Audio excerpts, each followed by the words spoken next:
A ver, pensemos en esto por un segundo. Dentro de cada uno de nosotros hay literalmente un universo, uno de una complejidad que apenas empezamos a entender. Un mapa biológico que contiene todo lo que somos, nuestros recuerdos, nuestra personalidad, nuestras esperanzas. Hoy vamos a intentar leer un poco de ese mapa. Es que, si lo pensamos, es la gran pregunta. Y claro, la filosofía nos da unas respuestas, la espiritualidad otras. Pero resulta que una parte enorme de la explicación, quizá la más tangible, está en esta maravilla de 1,5 kilos que tenemos en la cabeza, nuestro cerebro. Así que, ¿qué les parece si hacemos un recorrido? Nuestro itinerario va a ser este. Primero, vamos a ver el mapa general. Luego, conoceremos al director de orquesta, al archivista de emociones y al gran intérprete. Veremos qué pasa cuando las palabras se pierden y, lo más importante, cómo cuidar este universo que llevamos dentro. Muy bien, vamos a sumergirnos. Para entender cualquier cosa, lo primero es tener un mapa, ¿no? Y el cerebro no es la excepción. Tiene muchísimas zonas, pero nosotros nos vamos a enfocar en 3 áreas que son clave, porque son las que integran todo para crear lo que llamamos nuestra conciencia. Ojo, estas no son áreas que simplemente reciben datos, como esto está caliente o eso es de color azul. No, para nada. Estas son las famosas cortezas de asociación.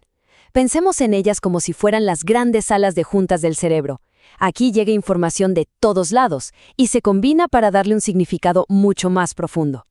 Son 3, la prefrontal, la límbica y la parieto-occipito temporal. Nuestra primera parada al frente de todo, en el lóbulo frontal, específicamente en la corteza prefrontal. Miren, si el cerebro fuera una orquesta sinfónica, esta área sería el director. No toca ni un solo instrumento, pero se asegura de que todo, absolutamente todo, suene como una sinfonía perfecta y no como un caos de ruidos. Y a este trabajo que hace el director, ¿saben cómo se le llama? Funciones ejecutivas. Son esas habilidades que usamos todos los días, a cada rato, para organizar nuestra vida. Desde planificar la lista del súper hasta tomar decisiones complejas o, algo muy importante hoy en día, resistir la tentación de ver el celular cuando estamos trabajando. Básicamente, es el director general de nuestra mente. Y este ejemplo es genial. Ilustra a la perfección qué pasa cuando estas funciones ejecutivas fallan. Homero tenía un plan. Las instrucciones eran clarísimas en la caja. Pero la ejecución, bueno, el resultado habla por sí mismo, ¿no? Esa distancia enorme entre lo que se quiere hacer y lo que se termina haciendo, eso en esencia es un fallo del director de orquesta. Pero bueno, más allá de los dibujos animados, hay un caso real que es, de verdad dramático. Él es Phineas Gage. En 1848, trabajando en el ferrocarril, una explosión le disparó una barra de hierro que le atravesó el cráneo, destruyendo gran parte de su corteza prefrontal. Increíblemente sobrevivió, pero sus amigos y familiares decían algo terrible.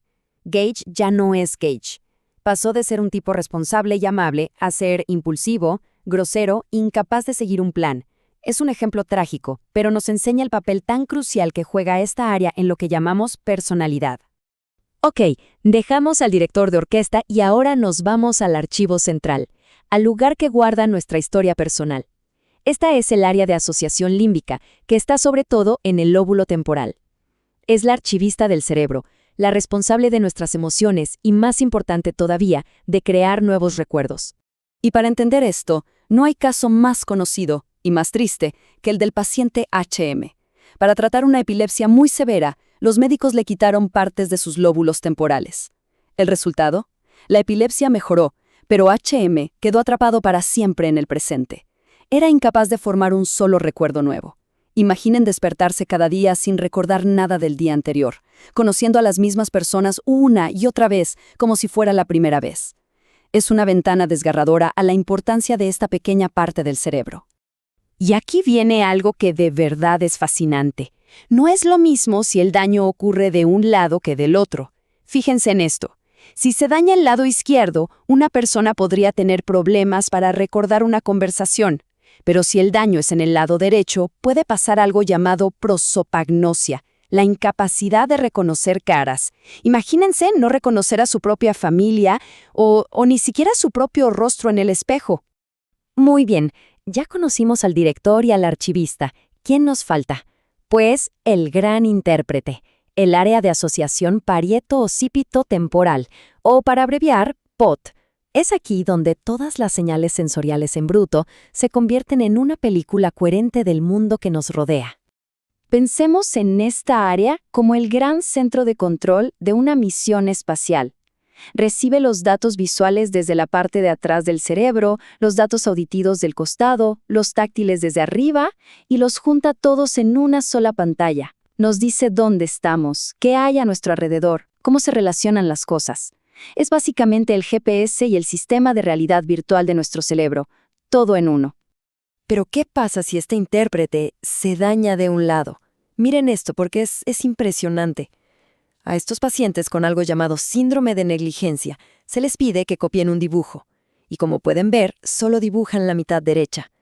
Lo más loco es que no es que estén ciegos de ese lado, es que su cerebro, su intérprete, ha decidido que esa mitad del mundo ya no existe. Para estas personas, la mitad del universo simplemente se desvaneció. Bueno, y ahora vamos a hacer zoom en una de las habilidades más humanas y complejas que existen, el lenguaje. Resulta que toda esta magia de hablar y entender depende, en gran parte, de dos pequeñas regiones que son las grandes protagonistas. Primero tenemos el área de Broca, que está en el lóbulo frontal. Esta es, digamos, la fábrica de palabras. Se encarga de coordinar los músculos de la boca y la lengua, de armar las frases con la gramática correcta, de producir el habla. Cuando se daña, la persona sabe perfecto lo que quiere decir, pero simplemente las palabras no salen. Y luego, un poquito más atrás, está el área de Wernicke. Si Broca es la fábrica, Wernicke es la biblioteca, el diccionario. Es la que se encarga de entender el significado de las palabras que escuchamos o leemos. Sin ella, el lenguaje sería puro ruido, sin ningún sentido. A ver, esta tabla lo resume perfecto. Miren la diferencia. Con una afasia de Broca, el habla es lenta, como un telegrama, pero la persona entiende casi todo. En cambio, con una afasia de Wernicke, la persona puede hablar y hablar con toda fluidez, pero lo que dice es una especie de ensalada de palabras sin sentido. Y lo peor es que tampoco entiende lo que le dicen. Son dos cortocircuitos completamente distintos en el sistema. ¿Ok?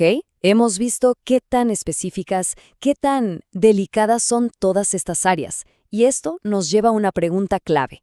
¿Cómo se dañan? Pues una de las causas más comunes es algo que conocemos como accidente cerebrovascular, o ACV. Un ACV, un accidente cerebrovascular, es básicamente eso. Se corta el suministro de sangre a una parte del cerebro. Puede ser por un coágulo que tapa una arteria o porque una se rompe. El caso es que las neuronas, sin oxígeno, empiezan a morir en cuestión de minutos. Y dependiendo de dónde ocurra, ¡boom!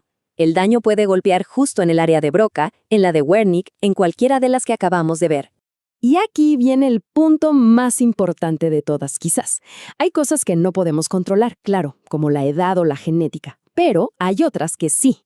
Estos que vemos aquí son factores de riesgo que podemos modificar. Controlar la presión, cuidar el peso, no fumar, manejar el colesterol. Esto no es solo para estar sano en general, es literalmente para proteger la mismísima estructura de nuestra personalidad, de nuestros recuerdos, de nuestra capacidad de conectar con el mundo. Y todo este viaje nos deja con una pregunta, que es bastante profunda. Si un daño físico en un área pequeñísima del cerebro puede cambiar radicalmente nuestra personalidad, borrar nuestros recuerdos o desconectarnos del mundo, ¿qué significa eso sobre quiénes somos? ¿Dónde reside realmente nuestro yo? Es un recordatorio brutal de que todo lo que somos, toda nuestra identidad, descansa sobre esta base biológica tan increíblemente compleja y frágil.